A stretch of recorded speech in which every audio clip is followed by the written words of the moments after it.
boa tarde, boa noite. Eu sou Ângelo Henrique Simões e você está no canal da Saga Humana. Se você é novo por aqui, seja bem-vindo. E se você gostar do vídeo, então se inscreva no canal e leia meu livro, A Saga Humana, que você encontra na Amazon e em outros pontos da internet. E se você já é inscrito aqui no canal, saiba que agora você pode se tornar um membro do canal. Como membro, você tem a opção de se aprofundar nos assuntos tratados nos vídeos, ao mesmo tempo em que apoie o canal. Basta escolher uma entre as 3 opções de assinatura para tornar-se um neófito, um adepto ou um iniciado do canal. E sem perda de tempo, vamos logo pro vídeo da semana. E enquanto rola a vinheta, já sabe, né? Já vai deixando o seu like, porque eu garanto que vai valer a pena.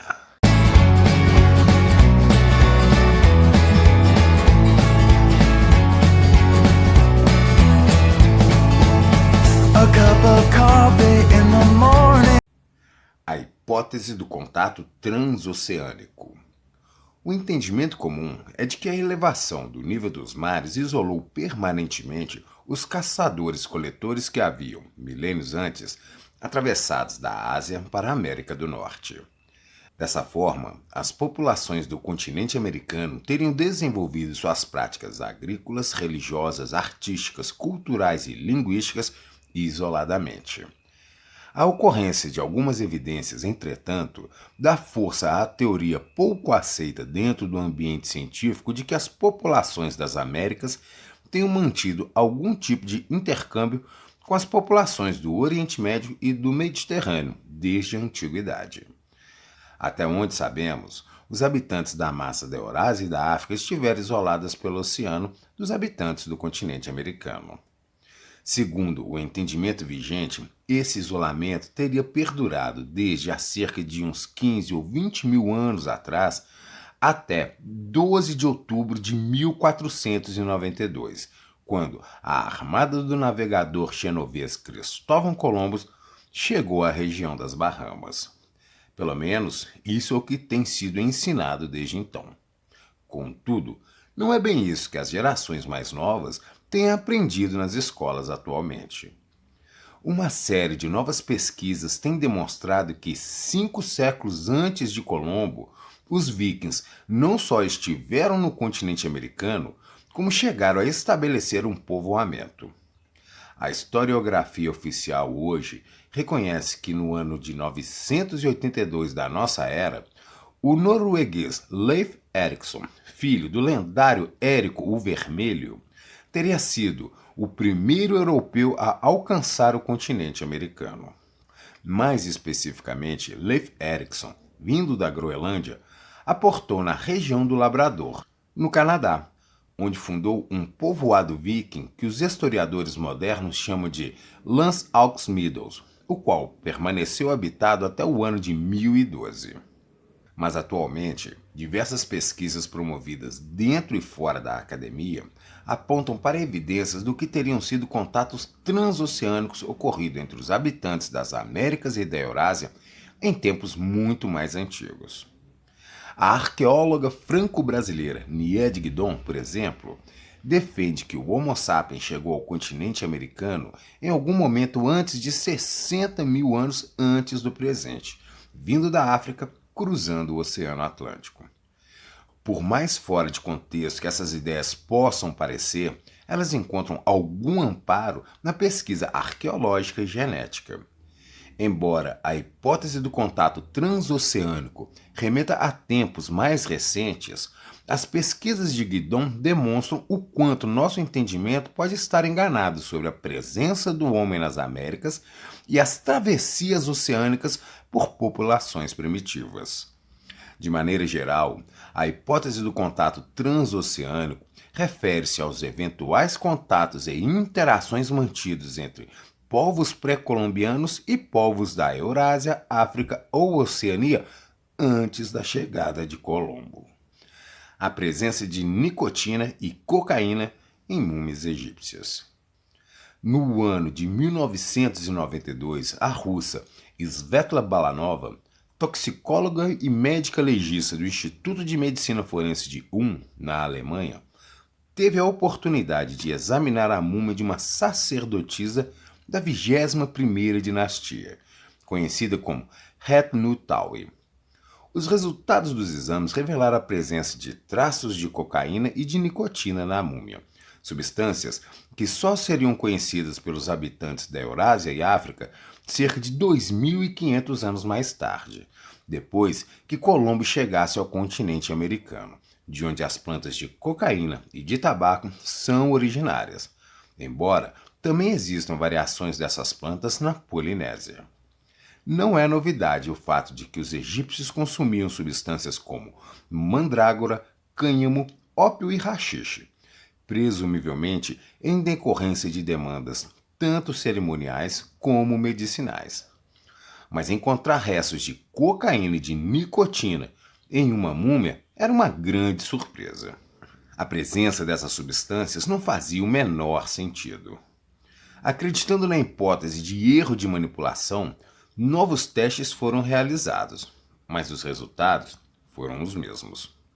Não satisfeita, Balanova enviou amostras para outros 3 laboratórios e teve como resposta a confirmação dos primeiros resultados. Dado o absurdo da situação, persistiram fortes suspeitas de que a múmia talvez tivesse sido alvo de contaminação externa.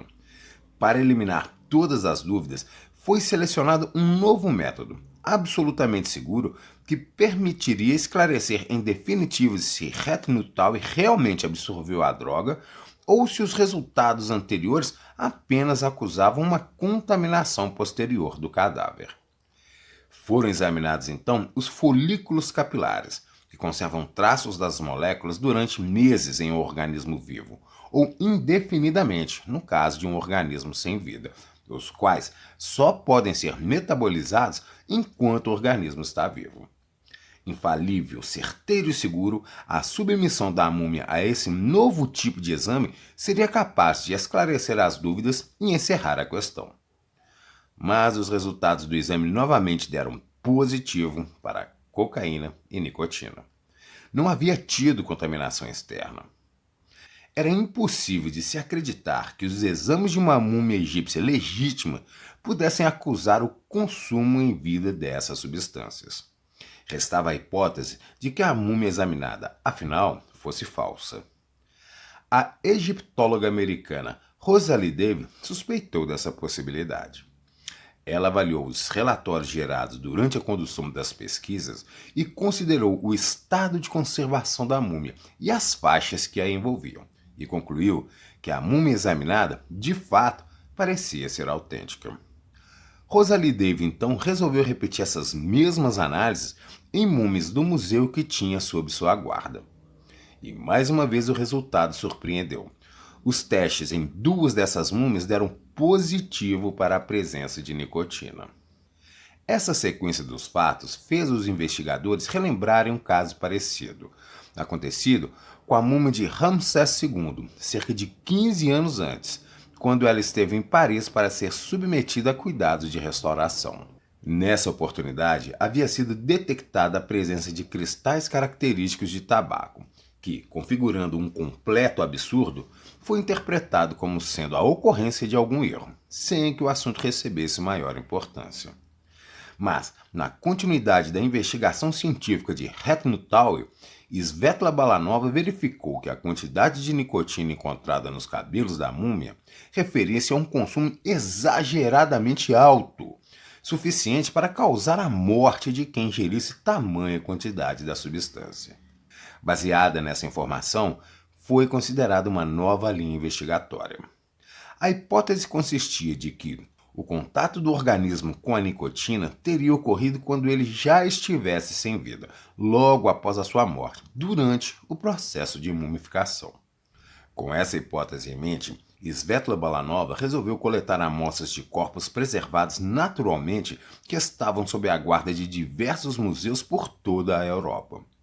Como resultado, ela reuniu 134 de corpos recuperados de uma antiga região localizada além do sul do território egípcio, de uma época muito anterior à chegada de Colombo ou dos vikings às Américas. Submetidas às mesmas análises, os resultados indicaram que uma impressionante terça parte dessa amostra confirmou positivo para a presença de nicotina e de cocaína. Na sequência, ela examinou outras 3.000 amostras de corpos provenientes da China, Alemanha e Áustria, datadas entre 3.700 AEC e 1.100 EC, e concluiu que o tabaco, de fato, já era utilizado e conhecido na Eurásia e África desde os tempos do Antigo Egito. Na sequência dos fatos, já em meados da década de 1990, Christiane de Brochas, uma consagrada egiptóloga, veio a desenvolver uma pesquisa envolvendo as técnicas de mumificação usadas pelos antigos egípcios. Na realidade, a transmissão desse conhecimento sempre foi tratada com muita reserva pelos antigos sacerdotes egípcios, de tal forma que até hoje desconhecemos os detalhes relativos às técnicas e às substâncias empregadas no processo de mumificação. Nesse sentido, a pesquisa de Christiane das Brochas veio a lançar um pouco de luz sobre a questão.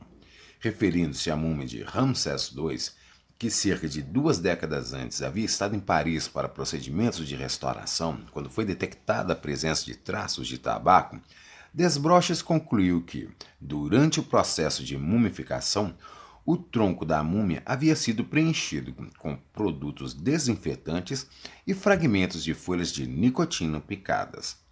Embora a finalidade do tabaco e da nicotina tivesse sido descoberta, o mistério sobre a origem dessas plantas ainda revela-se como um enigma sem solução.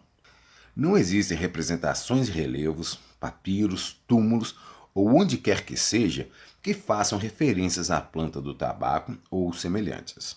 E até onde sabemos, a origem dessas plantas remonta a regiões localizadas fora da massa continental da Eurásia e África, de forma que as opções se limitam ao tabaco originário da América do Sul ou das suas variações encontradas na Polinésia.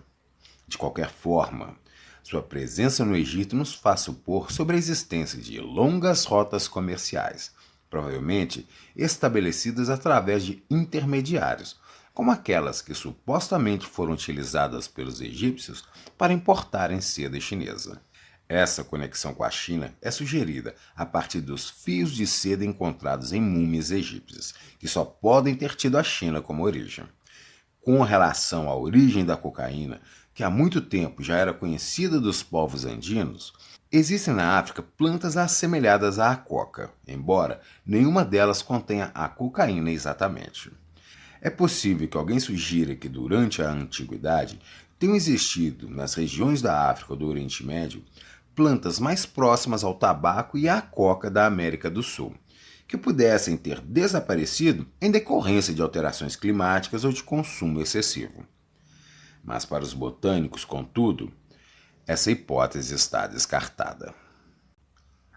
Outras conexões que remetem à possibilidade do contato transoceânico. Uma pequena escultura de uma cabeça produzida em argila cozida e desenterrada em 1933, próxima à cidade do México, figura como uma relíquia arqueológica que é vista por alguns eruditos como uma evidência que ampara a hipótese do contato transoceânico. Essa peça não lembra em nada a produção artística praticada na Mesoamérica. Pelo contrário, a escultura retrata o rosto de um homem barbado, numa região onde a população nativa integra uma etnia na qual verifica-se ausência de pelos no rosto.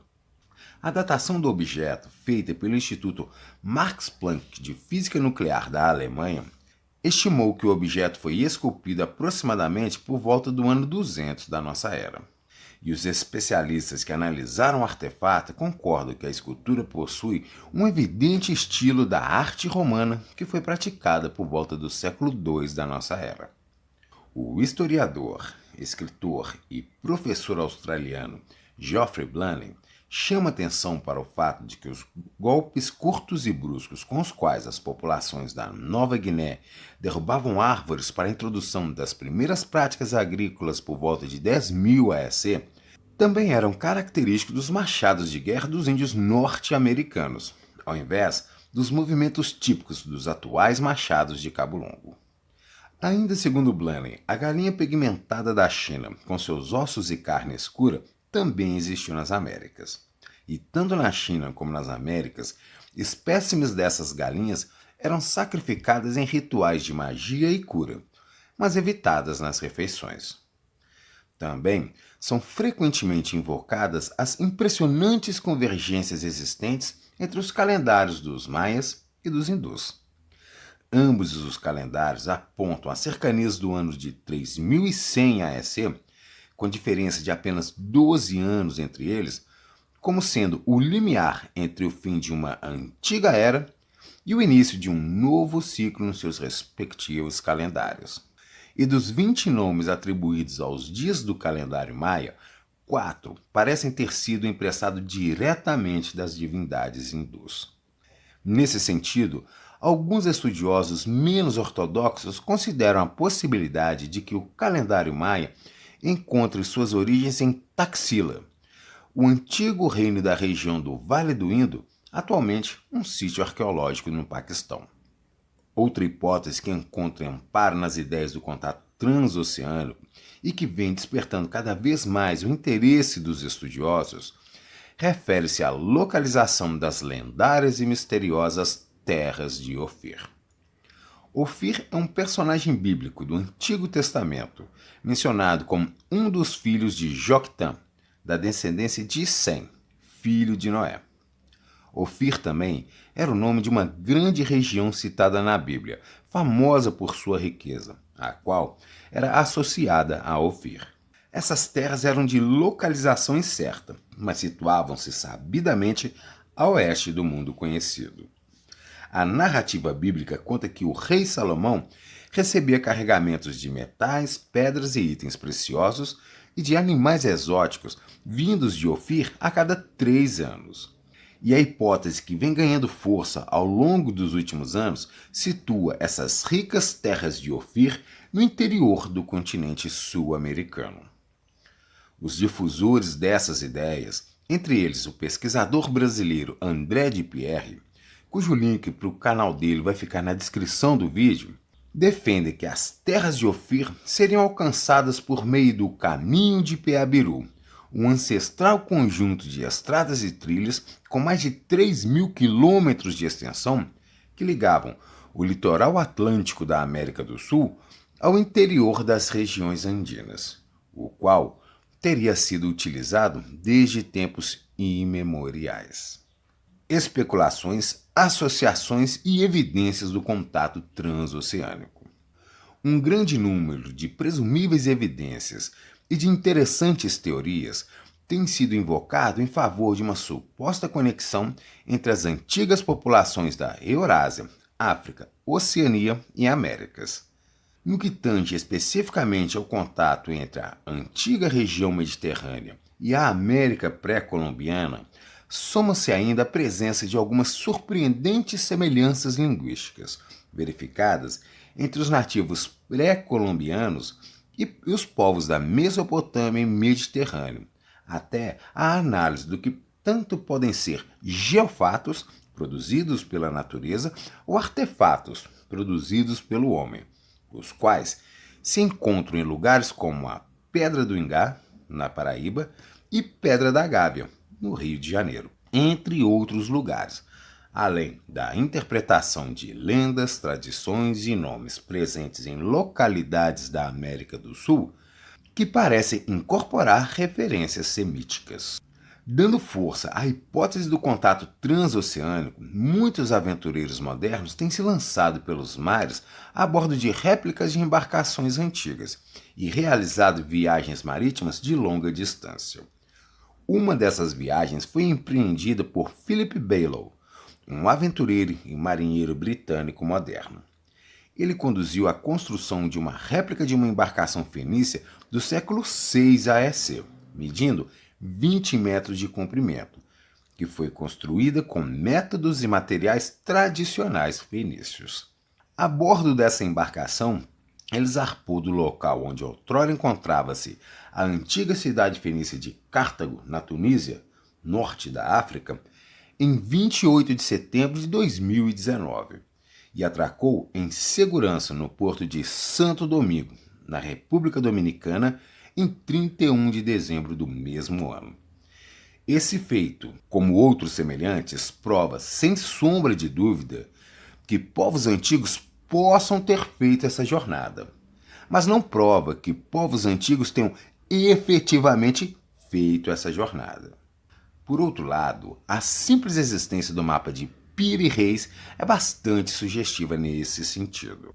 O mapa de Piri Reis é o fragmento de um mapa centrado na cidade de Alexandria, elaborado pelo almirante, geógrafo e cartógrafo do Império Romano, Piri Reis. É o primeiro mapa conhecido mostrando a costa ocidental do continente europeu, o norte da África, ilhas do Oceano Atlântico e a costa oriental da América do Sul. Adicionalmente, o mapa mostra ainda os contornos do continente antártico, tudo com razoável precisão. Mas a Antártida ainda não havia sido descoberta na época em que Piri Reis produziu seu mapa. E, adicionalmente, o contorno desse continente gelado reproduz o recorte litorâneo que se esconde debaixo da calota polar, e com uma riqueza de detalhes que os cientistas modernos só conseguiram obter a partir de imagens obtidas por satélites, coisa que só aconteceu na década de 1950. Mas o próprio Piri Reis afirmava que as fontes das informações que permitiram o desenho do seu mapa remontavam a uma época muito anterior a seu tempo.